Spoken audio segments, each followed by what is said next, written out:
Hoje a gente vai começar a passar para vocês algumas informações que são extremamente importantes. E no decorrer vocês vão entender por que essas informações são assim tão importantes. Primeiro que não são coisas que é comum de se ouvir. Você não ouve por aí pessoas falando sobre isso, até porque muitas pessoas não sabem disso.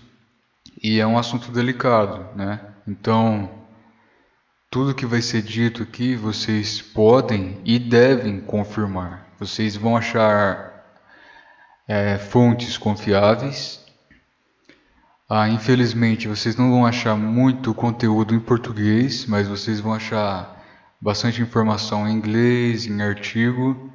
Mas hoje tem a internet para facilitar, então vocês podem traduzir, tem vários recursos hoje em dia. Mas eu quero deixar bem claro que tudo que vai ser dito aqui pode ser confirmado e deve ser confirmado por vocês. A gente nunca deve simplesmente ouvir algo e não questionar, não pesquisar.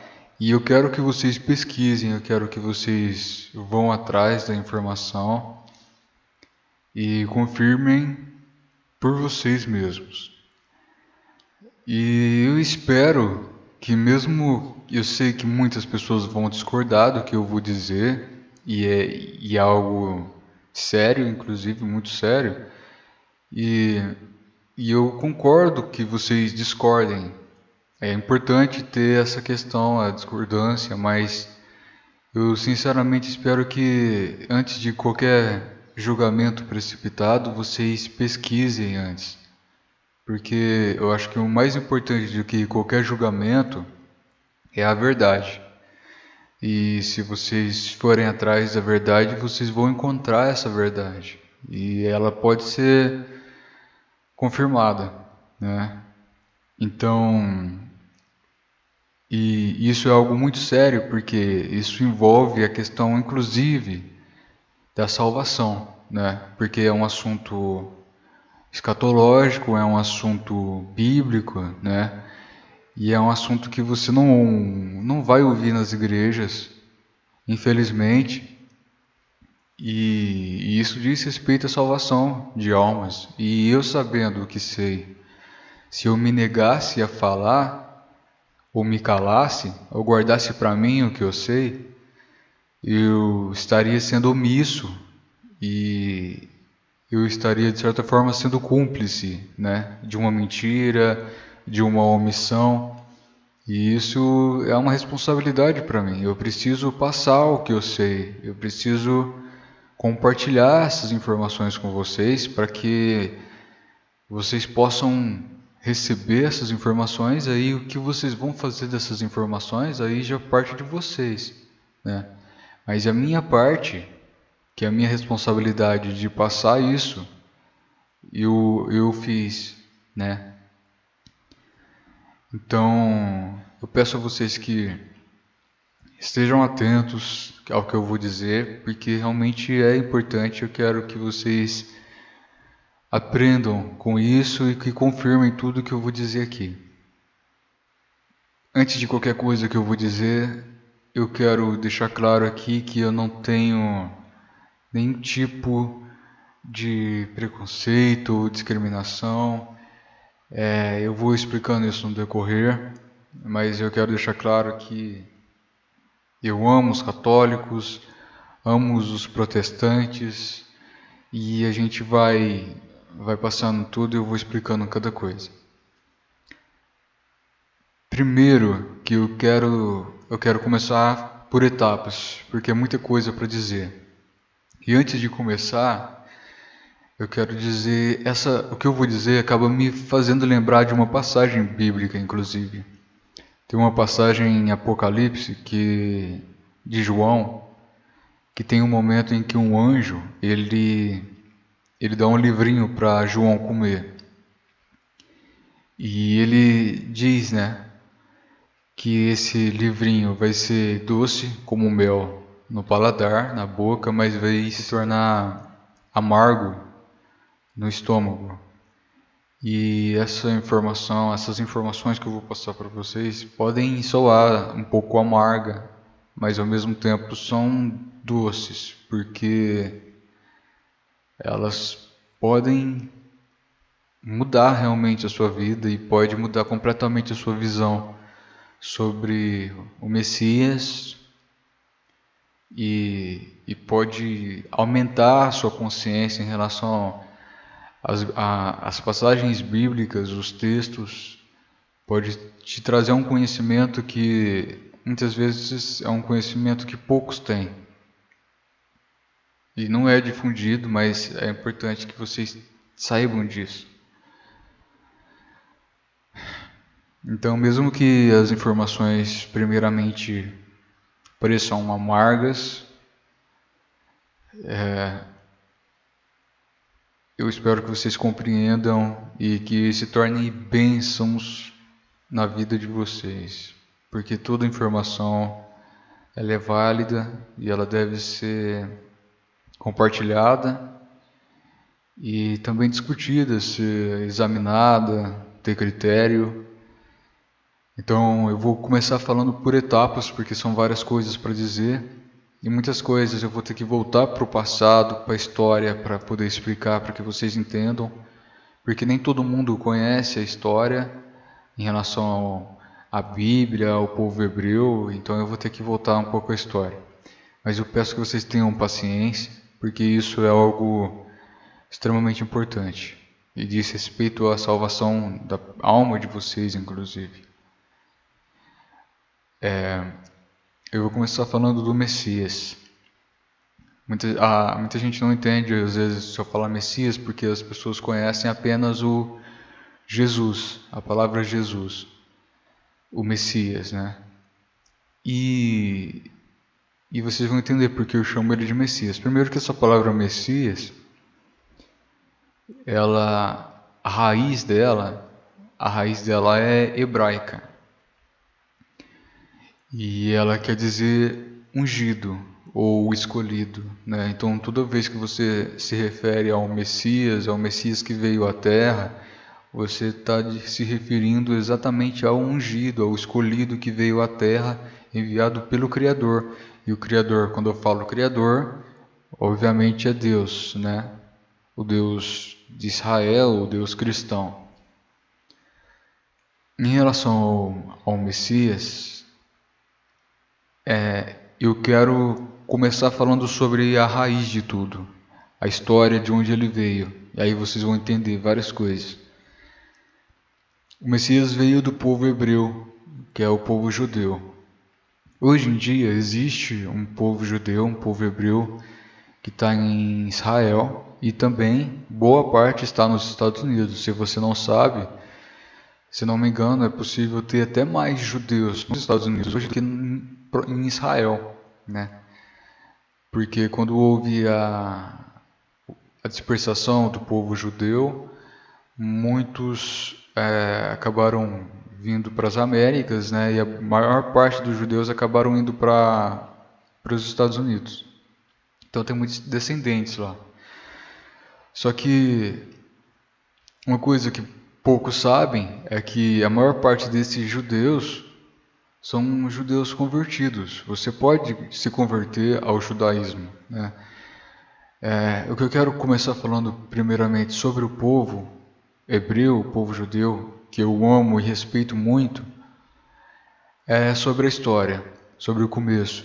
E eu vou começar falando sobre Abraão. O Abraão, para começar, ele é descendente de uma época pós-diluviana, e teve Abraão, Isaac, e depois teve Jacó. Jacó teve vários filhos, e dentre esses filhos teve José. E eu acredito que todos aqui, a maior parte de vocês devem conhecer a história de José do Egito. Eu quero começar primeiro falando sobre como era o povo hebreu no princípio. Suas características, a sua cor, inclusive. Hoje em dia, muitos filmes, a Hollywood, quando vai retratar o povo hebreu ou mesmo o povo egípcio, eles colocam pessoas brancas para interpretar esses personagens.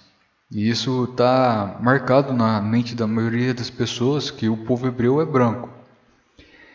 E eu quero provar para vocês, e isso existe prova científica inclusive, que a descendência de Abraão, o povo hebreu raiz, o povo hebreu de sangue, era negro.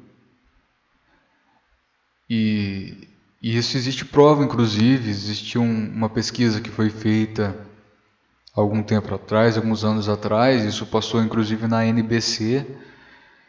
Eles foram pesquisar a respeito da raiz genética em relação à tribo de Israel de Levi, e eles descobriram que a raiz que leva a tribo era de pessoas negras. E Moisés, inclusive, era da tribo de Levi. Então, tudo isso em relação à parte genética indica que Moisés era negro. Só que não só essa questão da pesquisa genética indica isso, a própria Bíblia indica isso. E eu quero mostrar para vocês, evidenciando no que está na Bíblia, que evidencia que eu vou falar sobre José do Egito, Moisés, que os dois nos textos indicam que eles eram negros. Primeiro que vamos falar sobre o povo egípcio.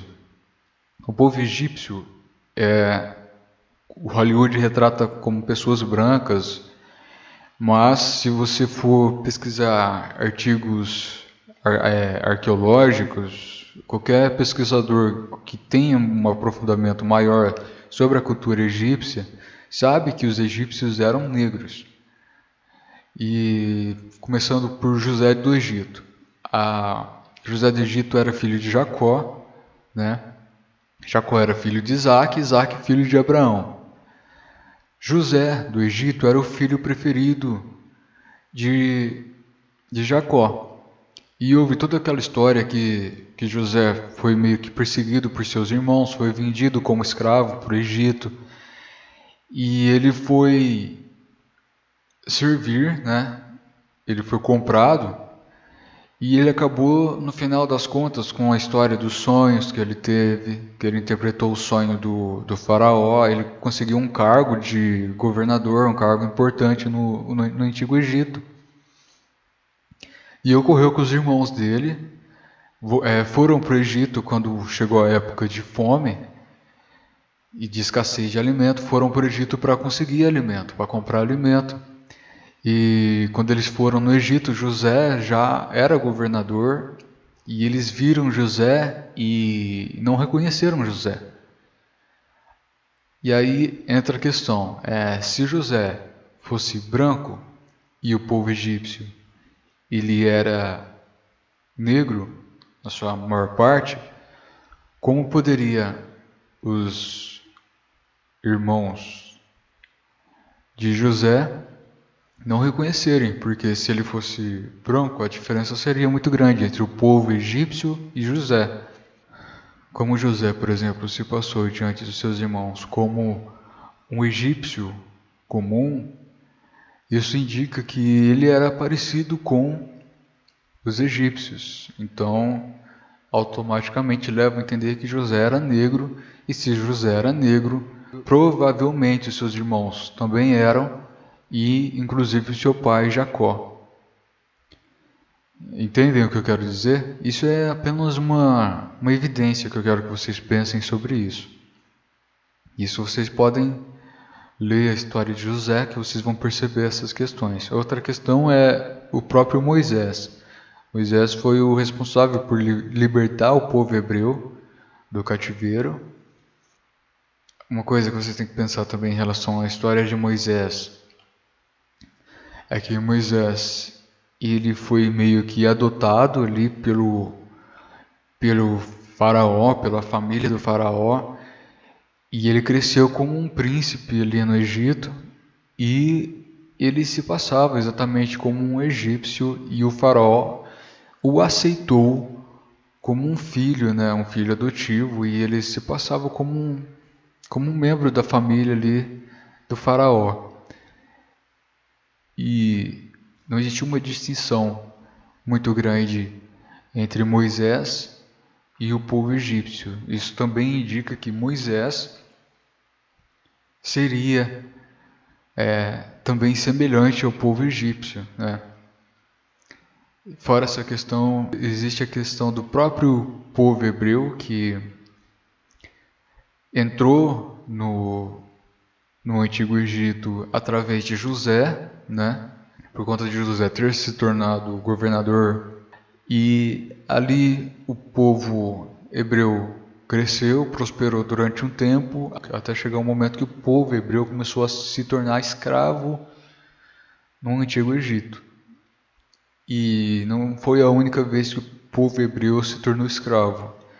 Eles foram cativos pelos babilônicos. Então é um povo que infelizmente sofreu muito na mão de grandes impérios, né? Inclusive do Império Persa. Mas essa palhinha que eu dei para vocês é só para vocês entenderem algumas questões, para quebrarem também alguns tabus.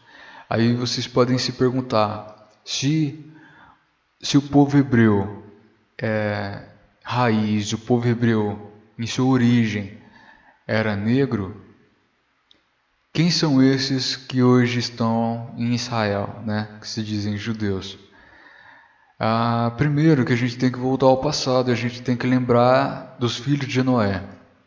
Noé teve 3 filhos, que é o Jafé, o Sem e o Cã.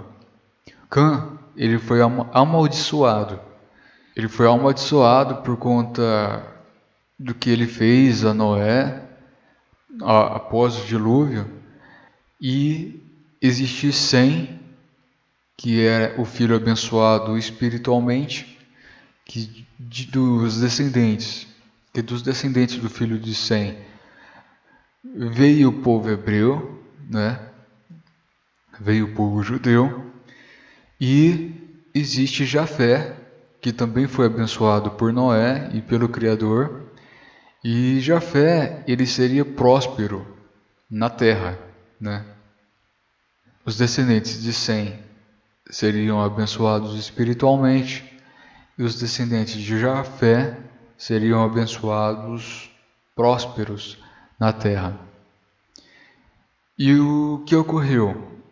Os descendentes de Jafé, na sua maioria, migraram e foram formar ali os povos da Europa, o povo europeu, o Jafé. E os descendentes de Sem ficaram ali no Oriente Médio e ali no norte da África.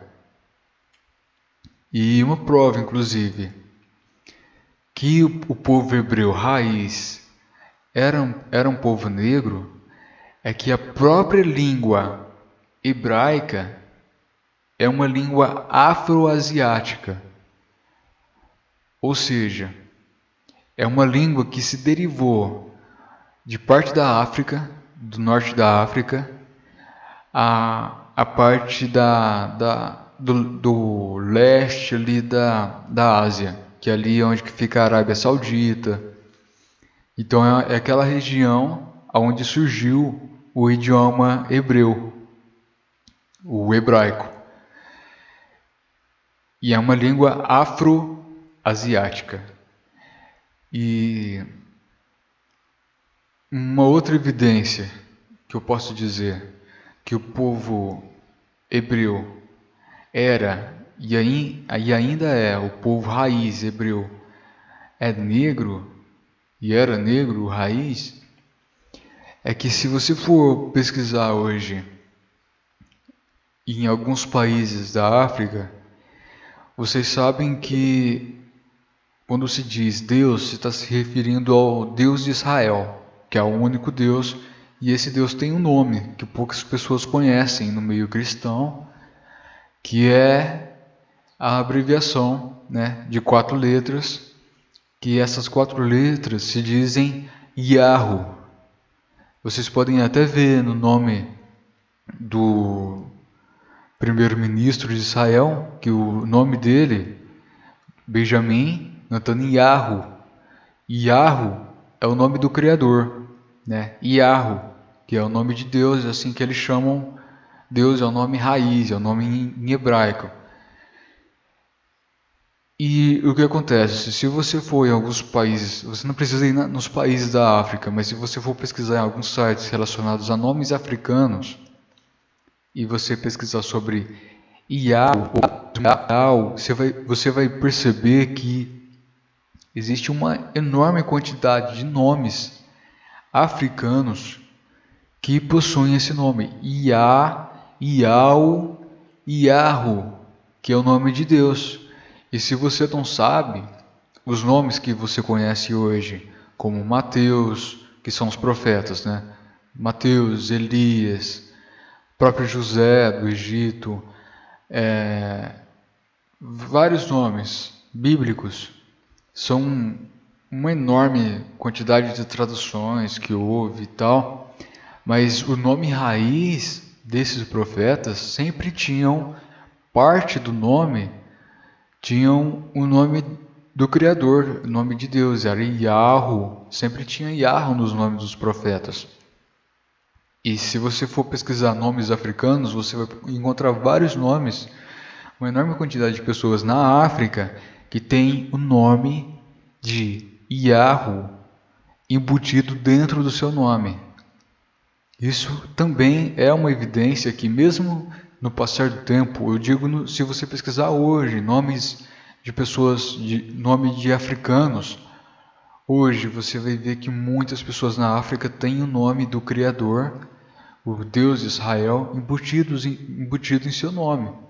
Então você tem que refletir sobre isso. Se os africanos não têm descendência, não estão relacionados ao povo hebreu de verdade, por que eles teriam em seu próprio nome o nome do Criador, o nome do Deus de Israel? Eles podem ter esquecido as suas raízes, ter se perdido tudo, e eu vou explicar por que eles esqueceram, por que eles se perderam. Eles têm essa raiz e isso permaneceu ainda, isso é uma forma de encontrá-los, inclusive. Mas eu vou explicar o que houve, né? O povo hebreu, em sua raiz, a parte genética, a parte de sangue, era negra. E se localizavam, eles saíram do Egito, da escravidão, acabaram sendo cativos também na Babilônia. Houve uma dispersação, houve judeus hebreus na Pérsia e em várias regiões, e existia os judeus ali na região de Jerusalém, né, de Judá, e então houve a chegada do Messias. E aí entra a grande questão, que a maior parte das pessoas, quando falam do Messias, que o mundo conhece como Jesus, quando falam dele, pensam imediatamente em um biotipo europeu, né? Um homem branco, de olhos claros, cabelo castanho, meio loiro. E o que eu preciso dizer é que o Messias, quando ele nasceu, ele precisava vir de uma linhagem pura, de uma linhagem que não tinha sido corrompida, né?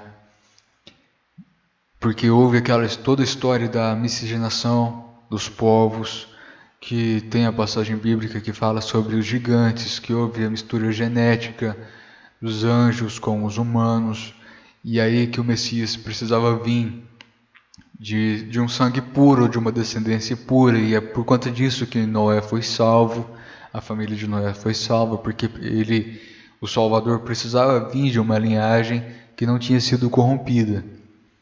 E a linhagem que foi preservada, que era pura em sua raiz, era justamente, se você for buscar a história, eram os hebreus, e os hebreus eram negros em sua maioria. E, consequentemente, tudo leva a entender que o Messias, que o mundo conhece como Jesus, e eu vou falar um pouco sobre o nome Jesus, e o nome dele de verdade, mas tudo leva a entender que ele era negro. E isso justifica e isso faz a gente entender várias coisas. Por exemplo, se o povo hebreu era negro, e se o próprio Messias era negro, isso faz a gente entender por que o Império Romano, por exemplo, não gostava. E, na sua maioria, o povo do Império Romano eram brancos, eram europeus. E o biotipo de uma pessoa romana era ali da Itália. Então seria uma pessoa branca, com cabelo preto ou castanho. Então, você olhando por essa perspectiva, você entende por que os romanos torciam tanto o nariz para os judeus, né? Porque eles não gostavam tanto dos judeus, inclusive do Messias, né? E vocês vão entender por que houve toda uma mudança na história que o Messias deixou. Então, tudo leva a entender que o Messias era negro, por conta da questão da linhagem pura que ele precisava vir, da raiz hebraica, genética, do sangue.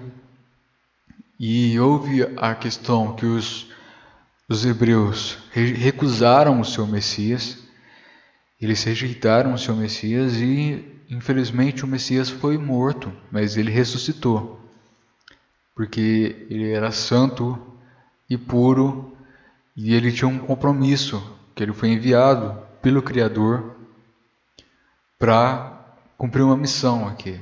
E a missão era resgatar um povo, né? E existe, para comprovar algo que eu vou dizer, eu quero primeiro deixar uma passagem que vocês podem confirmar por vocês mesmos, vocês podem ler o que eu vou dizer. E essa passagem está em Deuteronômio 28, que é uma passagem que o Criador fala diretamente ao povo hebreu. E o Criador faz uma promessa ao povo hebreu, que se o povo hebreu for justo, seguir os seus mandamentos e cumprir o que eles têm de cumprir como povo eleito, eles vão ser abençoados na terra, eles vão ser prósperos, eles vão ser um povo especial. Isso se eles fizerem o que o Criador quer que eles façam, se eles seguem os mandamentos do Criador e fazem a vontade do Criador, eles vão ser um povo abençoado na terra. E todo aquele que abençoar esse povo também será abençoado. Muitas pessoas usam essa passagem para falar que quem abençoar Israel será abençoado e quem amaldiçoar Israel será amaldiçoado. Mas essa passagem se refere ao povo hebreu antigo, ao antigo povo hebreu. Na época, se não me engano, essa passagem é de antes do Messias vir à Terra. E o que aconteceu? O Messias veio à Terra e o povo hebreu rejeitou o Messias. E tem uma passagem que diz que os romanos perguntaram, e o sangue do Messias, né? E o sangue dele? E os hebreus falaram, que o sangue dele caia sobre nós. Então, a partir desse momento que o povo hebreu rejeitou o Messias, veio maldição sobre o povo hebreu, de fato. E aí que entra uma questão que é triste e é delicada de falar. Porque a mesma passagem que fala que se o povo hebreu obedecesse e servisse o Criador em seus desígnios, eles seriam abençoados. Se eles não cumprissem isso, eles seriam amaldiçoados. E se vocês lerem, eu quero que vocês leiam a passagem toda do capítulo 28, que vocês vão ver a descrição do que iria acontecer com o povo hebreu se eles não fizessem a vontade do Criador. E infelizmente a descrição que está ali da maldição que viria sobre o povo hebreu é a maldição que hoje está sobre a África. É a maldição que hoje está sobre o povo africano. O que aconteceu com o povo africano? Povos europeus de outras nações invadiram suas terras, escravizaram esse povo, levaram esse povo cativo para outras nações. Eles foram vendidos, né? Essa maldição que aconteceu, toda essa questão da escravidão que aconteceu na África, está na Bíblia e está escrito em Deuteronômio 28. E infelizmente, o que aconteceu com o Messias? O Messias ele foi preso pelo Império Romano, o Messias foi torturado e o Messias foi morto, né? Ele foi tido como escravo, inclusive, porque prenderam ele.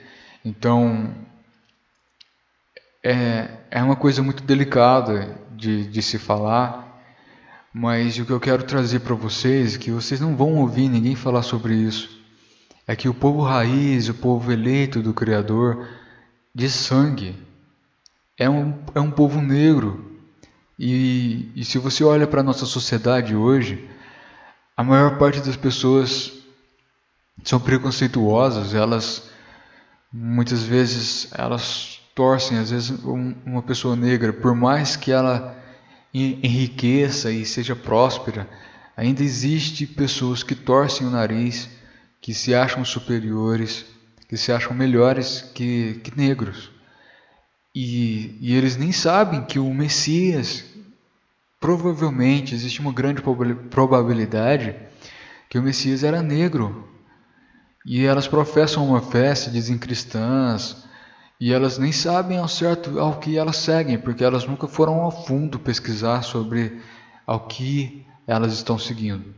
E se elas fizessem isso, elas iam perceber uma grande contradição, uma hipocrisia da parte delas. Se ela discrimina uma pessoa, ela imagina o Messias vendo tudo isso, né? Então, e o próprio Criador. Então, o povo hebreu, o povo escolhido pelo Criador, rejeitou o Messias. E, infelizmente, veio aí uma maldição sobre eles. E infelizmente, se você for buscar a história, você vai perceber que o povo hebreu, que é o povo raiz, o povo que seria negro, ali do norte da África, do Oriente Médio, eles sofreram muito, algo semelhante ao que o Messias sofreu. Se você for ver, eles foram presos, eles foram levados como cativos, eles foram escravizados, eles foram mortos, com uma história muito triste e muito semelhante ao que o Messias sofreu. E aí você pode se perguntar, isso não seria um desígnio do Criador? Que o Criador disse, inclusive nessa passagem do capítulo 28, diz que eles seriam dispersos pelo mundo, eles seriam espalhados pelo mundo. E foi o que houve, eles foram levados de navio para as Américas, para a Europa, para vários cantos da terra, como escravos, e por conta disso, primeiro que os hebreus que estavam ali na região de Jerusalém, eles foram dispersos primeiramente quando houve a destruição do templo, né, ali no ano 70, e ali o povo se dispersou, e aí boa parte deles voltou para o norte da África, e ali o clima na África mudou no decorrer do tempo, e ali hoje eles se encontram em vários países. E se você for buscar os nomes de muitos africanos ali desses países, você vai perceber que esses africanos de hoje têm o nome do Criador, têm o nome do Deus Israel em seus próprios nomes. E aí você pode se perguntar, mas e esses judeus que estão lá em Israel hoje, que estão nos Estados Unidos, na Europa? E eles são brancos na maioria, eles têm um biotipo europeu. E aí que entra a grande questão. Existe judeu convertido e existe judeu de sangue. O judeu convertido, você pode se converter ao judaísmo independente da sua etnia. Você pode ser alemão, você pode ser índio, inclusive. E se você se converter ao judaísmo, você seguir as tradições, você pode sim se tornar um judeu. Aí entra essa grande questão. Os judeus que estão hoje em Israel, na sua maioria, são descendentes de Jafé. Jafé, como eu disse, Jafé era o filho de Noé, que foi abençoado, que seria próspero na terra e que ficou ali, que fez povos, que formou povos ali na região da Europa. Então, a maior parte dos judeus que hoje se encontram em Israel são descendentes de Jafé, que é um povo abençoado, né? Se você for pensar, por exemplo, o Criador disse que se Israel, se o povo eleito, os judeus, não seguissem a sua vontade, eles sofreriam com isso. Cairia a maldição sobre o povo. E eles rejeitaram o Messias. E se você olhar para Israel, o povo que está lá, você vai perceber que existem até boatos, pessoas que dizem coisas como não existe judeu pobre, todo judeu é rico, sabe? Essas coisas existem. E como poderia ser o povo hebreu próspero se houve uma quebra nos mandamentos, na vontade do Criador? E aí que entra a questão. Os judeus que estão hoje são judeus convertidos, que têm o biotipo europeu, que vieram da Europa, né? Quando houve a criação do Estado de Israel, que os judeus migraram para Israel, esses judeus que migraram, eles vieram, a maior parte deles vieram das Américas e da Europa. Então eles são judeus europeus, né? Não são exatamente judeus de sangue, né? Os judeus raiz. E aí vocês conseguem entender tudo que eu estou dizendo aqui. Vocês podem confirmar, vocês podem pesquisar.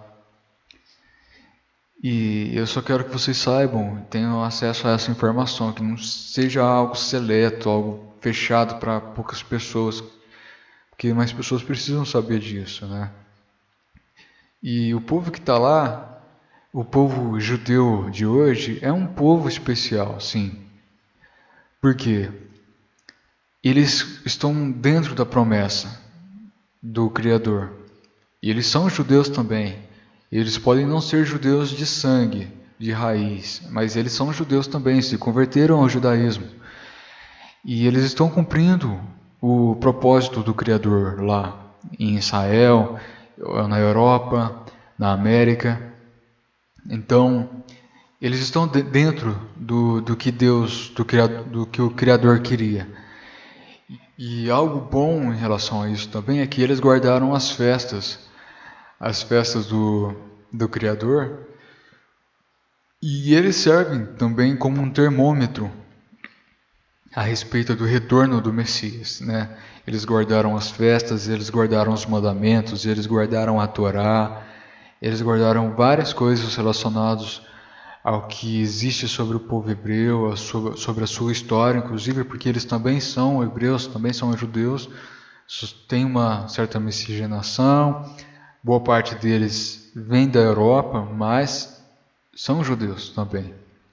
Mas o que eu quero que vocês saibam é que os hebreus raiz, em sua maioria, eles eram negros, né? E o próprio Messias era negro, provavelmente era negro, então vocês precisam refletir sobre isso, né?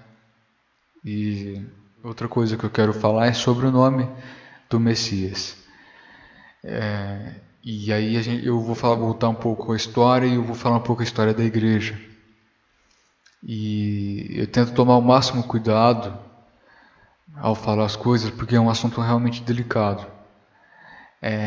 O Messias, ele foi, que o mundo conhece como Jesus, né? Ele foi rejeitado pelos hebreus, pelos judeus, pelo seu povo, e o seu povo foi disperso pelo mundo, e aí ficou o remanescente, que seria a igreja, né?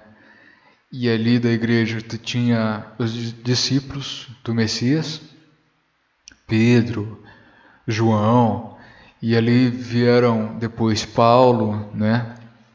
E houve toda a questão ali que a igreja, apesar de ser um número relativamente pequeno na época, era uma igreja perseguida, né? O Império Romano dominava aquela região, dominava ali na época, e existia uma crença muito grande em vários deuses, né? Os gregos acreditavam em vários deuses, os romanos acreditavam em vários deuses, e os hebreus eram os únicos que acreditavam em um Deus só. Depois vieram os cristãos, os seguidores do Messias, que acreditavam também em um único Deus, mas que tinham como um intermediador entre o Criador e eles um Messias, um enviado à Terra. E esse povo, o povo primitivo, a igreja primitiva, foi perseguida pelos romanos, foram mortos, foram colocados em arenas, no Coliseu, por exemplo, dado como comida para os leões. E por incrível que pareça, mediante essa perseguição, quanto mais perseguiam, mais o povo do Messias crescia, porque isso acabava chamando a atenção do povo ali no Império. Quem era esse povo que era tão perseguido, que era tão caçado, né? E muitos acabavam se convertendo, e o povo ali, a igreja estava crescendo. E com o tempo isso chegou inclusive para os imperadores romanos, e essa fé que as pessoas tinham no Messias, até chegar um momento em que a igreja seria chamada, assim, entre aspas, por um dos imperadores, que seria Constantino, um dos imperadores de Roma, imperador romano. E esse imperador, eles fazem ali um conselho, né? E a igreja se une ao Império Romano. E aí ela se corrompeu, porque a igreja primitiva, ela teria que ser uma igreja pura, uma igreja que manda, que preserva as suas raízes, que preserva os ensinos do Messias, que guarda os seus ensinamentos e que não se mistura com este mundo, porque a grande questão é que a igreja, quando eu falo igreja, é um povo eleito, um povo diferenciado, né? É um povo que tem a sua fé clara, né? E a partir do momento que esse povo se mistura com o império, com o poder terreno, que todos sabem que o poder terreno já está corrompido, pertence ao mal, quando ela se mistura com isso é uma forma de prostituição espiritual, né? E isso gera várias coisas, inclusive isso está descrito em Apocalipse, né? Que fala sobre a prostituta descrita no livro do Apocalipse, onde ela se corrompeu com os vários reis da terra, e é uma mulher, né, retratada como uma mulher, e mulher em profecia é uma simbologia de igreja, assim como o mar são povos, nações, e bestas, feras, são reinos, né? Mulher é retratada como igreja, né? Então, existe uma mulher retratada em Apocalipse, que essa mulher, ela se corrompeu, ela está vestida de púrpura e de escarlate, ela tem uma taça de ouro na mão, e na taça está o sangue daqueles que ela matou, né, dos inocentes, e ela está sentada sobre uma besta, né, de 7 cabeças, que essas 7 cabeças são como 7 montes, e ela tem filhas, ela tem as meretrizes. Essa mulher que é retratada no livro do Apocalipse como uma prostituta, ela é uma prostituta do Evangelho, uma prostituta da palavra, uma prostituta do Messias. Ela se corrompeu, ela se perverteu, ela misturou-se com os reinos da terra. Ela se misturou com os reis da terra, ela perdeu completamente a sua raiz. E quando na história houve isso? Isso aconteceu quando a igreja primitiva, né, a que foi deixada pelo Messias quando ele subiu ao céu, quando ela se misturou com o Império Romano. E aí dessa mistura com o Império Romano veio o romanismo, né, que seria a Igreja Católica Romana. E os católicos que eu peço perdão, eu amo vocês, tem muitos católicos que são filhos do Criador, são eleitos do Criador, mas é uma coisa que precisa ser dita, por mais que seja algo triste, algo que não é muito legal, mas é algo que, se não for dito, a pessoa que sabe disso não diz, ela se torna cúmplice, né, por omissão. E é importante que vocês saibam disso. Então, e não é só a Igreja Católica. A Igreja Católica, no livro do Apocalipse, ela é retratada como a prostituta. Mas existem as meretrizes, que são as filhas da prostituta. E as meretrizes são as que saíram dessa mulher. E quem são as meretrizes? Meretrizes são também são jovens, e são todas que saíram da Igreja Católica. O que saiu da Igreja Católica? O protestantismo. Ou seja, todas as igrejas que saíram da Igreja Católica, que são as igrejas protestantes, que aí entra a questão dos evangélicos, neopentecostais, aí entram várias divergências, né, vários segmentos, mas todos esses segmentos são filhas da Igreja Católica, saíram da Igreja Católica a partir de Martinho Lutero, né? Então, qual é a grande questão aí? Por que isso é tão importante? Primeiro que essa mulher de Apocalipse, ela faz uma alusão a Jezabel. E Jezabel, eu vou contar um pouco a história para vocês, aí vocês vão entender. Jezabel era uma mulher de um rei, e essa mulher, ela cria em Baal, né? Ela acreditava em Baal. E aí eu vou explicar depois uma questão também sobre Baal. E essa mulher, ela acreditava em Baal, e existia ali o povo hebreu, o povo judeu também nesse reino, e ela queria fazer com que os hebreus abandonassem a sua fé no Criador para acreditar em Baal. E muitos judeus, muitos hebreus acabaram indo para esse lado, né, abandonando sua fé e indo para o lado de Baal. E apareceu um profeta ali na época para desafiar Jezabel e fazer com que o povo hebreu retornasse para o Criador, né, para o único Deus, o verdadeiro Deus. E ali houve um momento que houve uma disputa entre Jezabel e os seus discípulos, né, seus seguidores que acreditavam em Baal, e esse profeta que estava representando o Criador, estava ali em nome do Criador. E ali houve um momento em que houve uma disputa que quem ia fazer cair fogo do céu, né? E aí houve os discípulos de Jezabel começaram a fazer ali, clamar pelo Baal, e nada aconteceu, né? E depois esse profeta, ele clamou pelo nome, o verdadeiro nome do Criador, e o Criador respondeu e fez cair fogo do céu. E ali todos perceberam que o verdadeiro Deus era o Deus de Israel, do povo hebreu. Essa mulher, ela faz alusão à prostituta de Apocalipse. Por quê? Quando houve essa mistura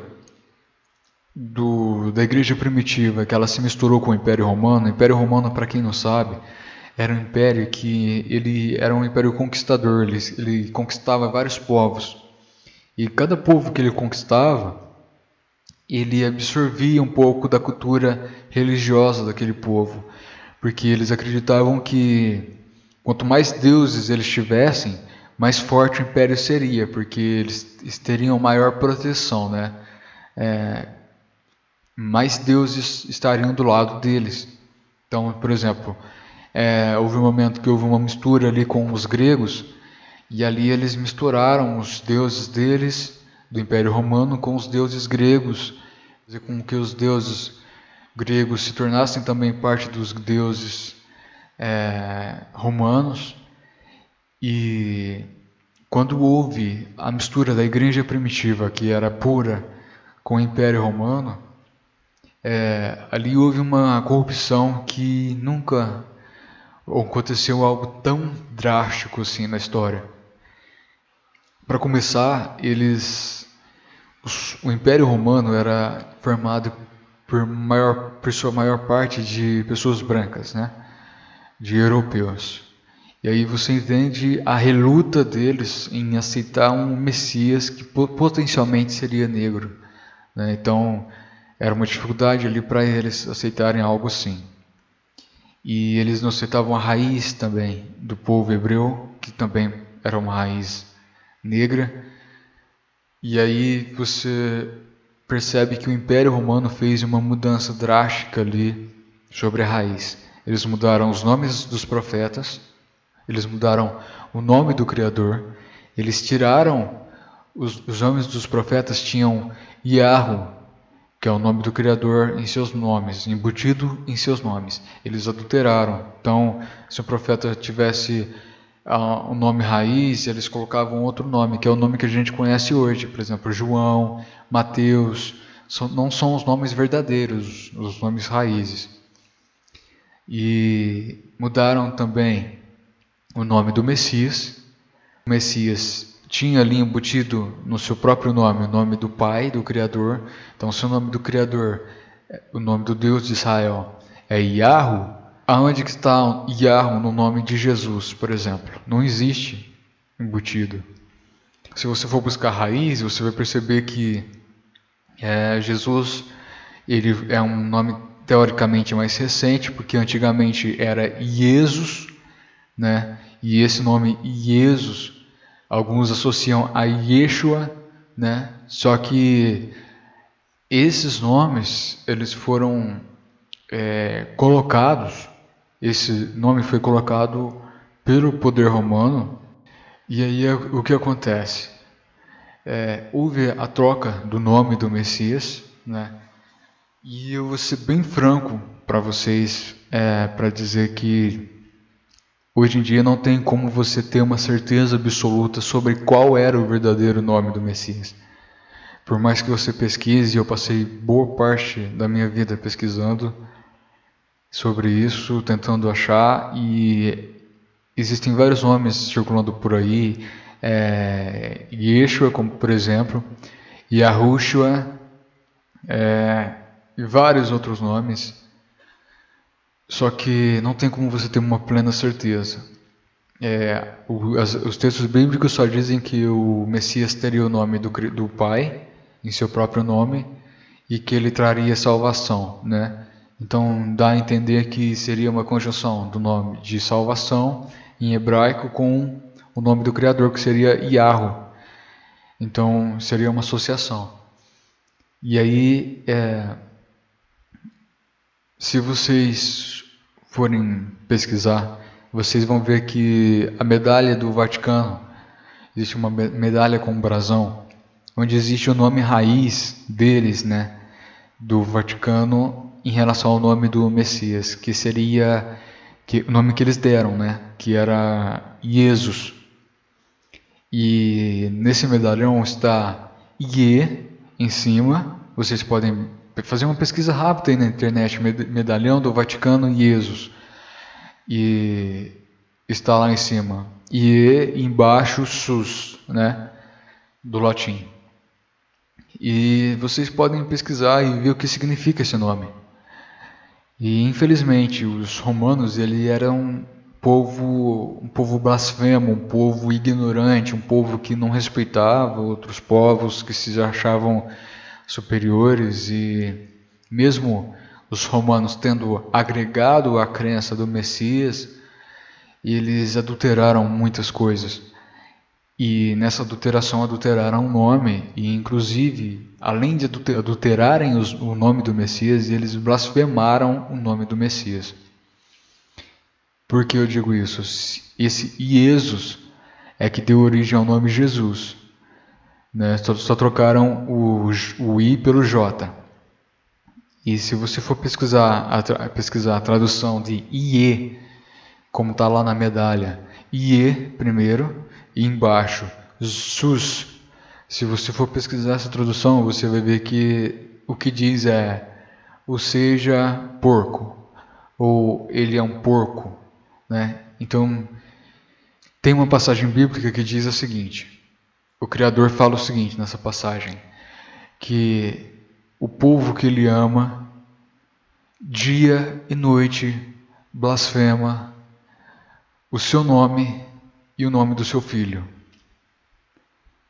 Então, eu quero que vocês percebam isso, que o Criador ama todos, o Criador ama os católicos, os evangélicos, os protestantes, o Criador ama todos, só que existe aí uma ignorância por parte humana, e eu estou aqui tentando trazer um pouco de informação para que vocês possam corrigir ou tentar ir atrás de informação e confirmar tudo o que eu estou dizendo, né? E isso é para edificar vocês, é para trazer bênção na vida de vocês e para que o Criador possa se alegrar de vocês, né? Porque ele já ama a todos nós, né? E nesse corromper, infelizmente, o nome do Criador, hoje em dia, se você for ver no meio cristão, seja católico ou protestante, eles chamam um Criador de Senhor ou de Deus, né? E o Messias chamam de Jesus, ou de Senhor também. A gente precisa começar a falar sobre a questão do nome. Muitas pessoas, você pode se perguntar, nome não é importante. Qual a importância de saber o verdadeiro nome do Messias, o verdadeiro nome do Criador? Se você tem uma mãe, você não vai chamar a tua mãe de um outro nome. Se você tem um pai, você não vai chamar o teu pai de um outro nome. Se você ama a tua mãe chama, por exemplo, ela chama Juliana. Quando você for chamar a tua mãe, se você ama ela, você não vai chamar ela, vem aqui Juliana, cara de banana. É um exemplo, né? Você não vai fazer isso. Se você ama a tua mãe, você vai chamar ou pelo nome dela, Juliana, ou você vai chamar ela de mãe. Simples assim. Ou você chama ela de mãe, ou você chama ela pelo nome, né, verdadeiro dela. Se você ama. Agora, se você ama o teu Pai, o teu Criador, e você ama o Messias que ele enviou à Terra, você vai ter cuidado com a forma como você vai chamá-lo, né?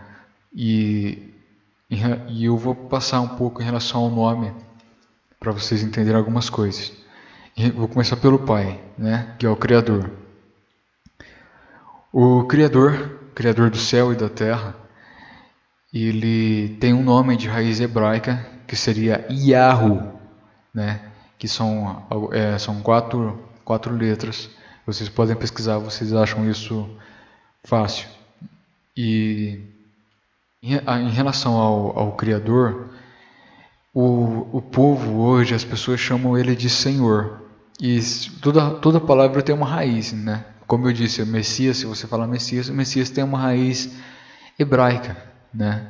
Que significa ungido, o escolhido. E você já se perguntou o que significa a palavra Senhor? Senhor, primeiramente, que é um título, né? Você chama de Senhor uma pessoa idosa, né? Senhor é uma pessoa que tem uma responsabilidade maior que a sua, você chama ela de Senhor. Mas se você for buscar a raiz dessa palavra, de onde ela veio, você vai ver que ela também tem, de certa forma, uma raiz hebraica, e ela significa Baal. Lembra da história que eu contei há pouco? Onde Jezabel adorava ao deus Baal? Então, Senhor significa Baal. Toda vez que você diz, Senhor, Senhor, me ajude, você está dizendo, Baal, Baal, me ajude. Você entende o quão sério é isso? Sabe, ninguém vai te dizer isso, ninguém, porque tá na Bíblia, está escrito Senhor na Bíblia. Só que quando houve a tradução da Bíblia, eles trocaram o nome dos profetas, eles trocaram o nome do Criador e trocaram o nome do Messias. Então vocês precisam ter esse cuidado. Se você realmente ama o Criador e você tem cuidado com as coisas dele, você vai querer a verdade. Pode alguém vir falar mal da tua mãe, mas você vai querer saber a verdade sobre o que aconteceu, sobre a história. Você não vai se conformar com a primeira versão. Entendem o que eu quero dizer? Então, é só uma informação que eu estou passando para vocês. Eu não quero que vocês mudem nada ou acreditem em nada do que eu estou dizendo. Eu quero que vocês pesquisem e que vocês confirmem tudo. Tá? Em relação ao nome Senhor, isso faz lembrar da passagem que diz sobre o Criador, está falando que o povo blasfema o teu nome de dia e de noite. Toda vez que você chama o Criador de Baal, de Senhor, você está blasfemando o nome, mesmo que você não tenha consciência. O Criador, ele não está bravo com você, ele não está irritado, mas a passagem bíblica diz que o Criador se entristece, que o seu povo blasfema o teu nome de dia e de noite. Então você pode estar fazendo errado, tá? Mas o Criador ama você de qualquer forma, tá? Eu quero deixar isso claro. E a outra questão é a palavra Deus, né? Deus, God, são palavras que têm a sua raiz. O Deus vem ali do grego, né? Mas essa questão que eu quero passar não é o nome verdadeiro do Criador, seguindo a raiz hebraica. E sobre o Messias, aí entra a questão delicada, porque ter certeza, plena certeza de qual era o verdadeiro nome dele, do Messias. E sem sombra de dúvida não é Jesus, não é Yeshua. E embora eu possa falar Jesus ou Yeshua para que vocês entendam e saibam a quem eu me refiro, mas o nome verdadeiro do Messias enviado a Israel não é este nome. E esse nome, Jesus, ele infelizmente é um nome que foi blasfemado pelo Império Romano, né? E aí tem várias pessoas que tentaram buscar o nome verdadeiro e acabaram parando em Yeshua, em Yahushua, em Yahusha. Sobre essa diferença de Shah e Yahusha, por exemplo, para Yahushua, existe uma questão delicada aí. O hebreu, a língua hebraica, ela sofreu uma alteração. Para ela ser usada nos dias de hoje, ela teve que ter alguns acréscimos. Teve uma alteração ali, tipo uma adaptação da língua, para que ela pudesse ser usada nos dias de hoje. Só que a antiga língua hebraica, eu vou falar sobre a tradução. O Shah, né? Por exemplo, Yahusha, Yah seria o nome do Criador, Yahweh. E Shah significa salvação. Shah é do masculino e em hebraico. E Shá é a forma escrita sem a mudança que houve na língua hebraica. Então, Shá significa salvação sem a alteração recente que houve na língua hebraica. E Shua tem, se eu não me engano, tem 3 traduções para essa palavra Shua, que é salvação, gritos ou choros. Existem 3 traduções para Shua. Então, quando você diz Yahushua, você diz Yahu, Criador, aí você pode dizer salvação, grito ou choro, né? E em relação a Shua é uma palavra usada que ela vai ter significado de salvação quando está na questão feminina, quando ela é usada em conjunção com uma palavra feminina. Yahu não é feminino, é masculino. Então, tudo leva a entender que Yeshua teria significado de salvação quando for usado como uma palavra feminina. E aí entra a grande questão, né? Então, é mais provável que Shá esteja certo, porque Shá só significa salvação e Shá é a raiz, sem alteração. Shua já é com alteração, após, é uma língua mais moderna. É porque o hebraico houve uma adulteração, uma atualização para poder ser usado nos dias de hoje, para ser adaptado com a língua que é falada hoje, para ser potencialmente traduzido com o inglês, com o português, né? Então é isso que eu queria passar para vocês. Se você tem dúvidas sobre o nome do Messias, sobre o nome do Criador, é muito simples. Chama o Criador de Pai, chama o Criador de Criador, porque Ele o fez, né? Você é filho, você é uma criação. Então, se você tem nome de como chamar o Criador, chama Ele de Criador, de Pai. Se você tem nome como chamar um Messias, chama Ele de escolhido, chama Ele de Messias, porque Messias é de uma raiz hebraica, né? Chama Ele de Salvador. Eu digo isso para que vocês tenham cuidado em relação a como chamá-lo, para não blasfemarem o seu nome toda vez que forem chamar por ele, né? E é só um cuidado mesmo. E em relação à alteração que houve na história da igreja, a igreja acabou se perdendo e se corrompeu a partir do Império Romano. E a partir do Império Romano, a igreja começou a acreditar em santos, em que santos são capazes de fazer milagres. Santos nada mais são que pessoas que morreram, né? E pessoas que morreram não têm condições de salvar ou de fazer milagre por ninguém. O único que pode fazer algo por nós é o Criador e o Filho que Ele enviou à Terra. Nenhuma pessoa humana que morre hoje, por mais santa que ela seja ou separada, ela pode fazer algo por alguém. Se ela pode fazer algo, é em vida, né? E não depois de morta. Então começou a existir muita coisa errada dentro da igreja, e isso foi visto inclusive por Martinho Lutero, e Martinho Lutero quis separar, né? Quis fazer uma atualização ali, sair da igreja romana, e houve essa mudança, e daí veio o protestantismo, né? As igrejas evangélicas. Só que aí a grande questão é que as igrejas evangélicas, as protestantes, abandonaram a crença em vários deuses, né? A crença na idolatria, né? Em adorar a imagem. E só que esqueceu de uma coisa importante, que eles trouxeram o nome adulterado, eles trouxeram o nome Jesus, que é romano. O nome Jesus é romano.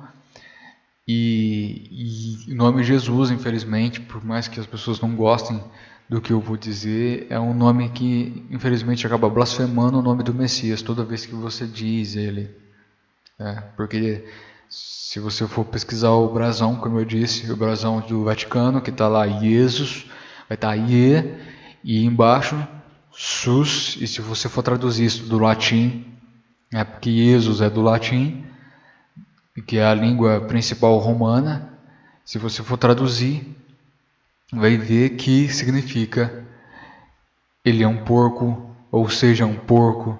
Então toda vez que você diz Jesus, ou chama por Jesus, você está chamando pelo Messias sim, mas você está blasfemando o nome dele, né? E ele não vai ficar, ele não está bravo, não está chateado, mas é algo que é ruim, é triste. Você não vai chamar tua mãe e teu pai pelo nome que não é deles, né? A gente tem esse cuidado com alguém que é da nossa família. Imagina o cuidado que a gente deve ter com o nosso Criador e com o nosso intermediador, que é o nosso Salvador, né? Então, isso é algo importante em relação ao nome. E a igreja se corrompeu e existe toda essa questão hoje no mundo. Tem várias denominações religiosas e todas elas, de uma forma ou outra, está corrompida em um grau mais severo ou não. E vocês precisam saber disso. E no final dos tempos, a igreja romana, que é representada pela mulher prostituta, ela será destruída. E as filhas dela também serão destruídas. E isso está no livro do Apocalipse.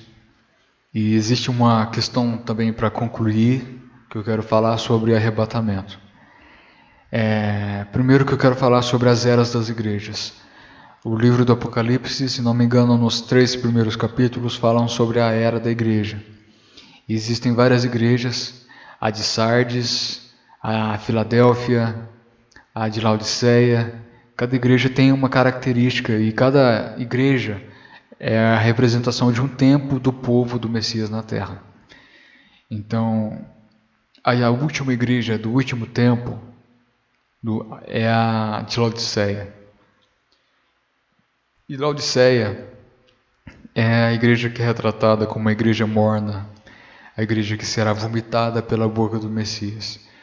É a igreja próspera na terra, é uma igreja rica na terra, só que ela é cega espiritualmente, ela está nua, né? Então, é uma igreja que teoricamente está perdida, uma igreja cega, ela não vê o que ela precisava ver. E é um retrato da igreja de hoje. Infelizmente, a igreja de hoje está cega, ela é próspera, ela é rica, mas espiritualmente ela é pobre, né, como é descrito no livro. E muitas pessoas dizem que tem uma confusão aí a respeito da vinda do Messias e sobre o arrebatamento. Para você entender o arrebatamento, primeiro que você precisa entender sobre as colheitas em Israel, porque o final dos tempos é uma colheita e o mundo é a plantação, as pessoas são o que vai ser colhido, né? E não se resume a simplesmente joio e trigo, mas é mais complexo que isso, porque existe na passagem do Apocalipse a referência a Filadélfia, que é uma igreja fiel, é uma igreja que é justa e ela seria remanescente nos últimos dias. Seriam poucas pessoas que seriam, digamos assim, da igreja de Filadélfia. E a igreja de Filadélfia, o Messias deixou uma porta aberta para ela, e essa igreja de Filadélfia, ela será protegida, ela será guardada, e existe uma porta aberta para ela no céu, e eles serão guardados na hora da tentação, na hora da tribulação que virá sobre este mundo. Filadélfia, que é representada também no Apocalipse 12, é representado pelo filho varão, né? O filho varão é uma representação dessa igreja essa igreja que será arrebatada é Filadélfia. E a igreja de Laodiceia, que é a última igreja da terra, ela sim ficará na terra, ela será deixada na terra. Inclusive ela é representada pelas virgens, a passagem das virgens em Mateus, que tem as virgens loucas e as prudentes. E Laodiceia é retratado. Então, toda vez que você ouve alguém falar que a igreja vai passar pela De certa forma não é uma mentira, porque a igreja de Laodiceia realmente vai passar pela tribulação, mas não vai ser toda a igreja que vai passar pela tribulação. A igreja de Filadélfia, ela tem uma porta aberta, ela tem a chave e ela será protegida durante esse período, porque é um povo especial, é um povo diferente. E a igreja de Laodiceia, que é uma igreja morna, ela será vomitada, ela será deixada na terra. E independente do que acontecer, se um dia no futuro as pessoas verem isso e estiverem durante a grande tribulação e perceberem que estão durante a grande tribulação, saiba que existe salvação mesmo durante a grande tribulação. Em relação ao juízo que virá um momento difícil, né, sobre a terra, mas existe salvação durante a grande tribulação e o povo remanescente será perseguido, será morto inclusive, mas mesmo em sua morte eles serão salvos. Esse povo que vai ser morto durante a grande tribulação é uma passagem que João está no céu e ele vê um povo chegando com vestes brancas durante a grande tribulação, chegando com palmas na mão, e ele pergunta para um anjo quem são esses que chegam, né, com vestes brancas e palmas na mão, e o anjo diz que estes são os que vieram da grande tribulação e lavaram as suas vestes no sangue do Cordeiro, e estes deram a sua vida pelo Cordeiro, né? Então, se alguma pessoa viver durante a grande tribulação, estiver durante a grande tribulação, ainda existe salvação. E após isso, após a tribulação, aí então vem o reino e o Messias se torna como o seu povo escolhido, a terra para estabelecer o milênio, e aí termina essa grande confusão, né, que existe hoje.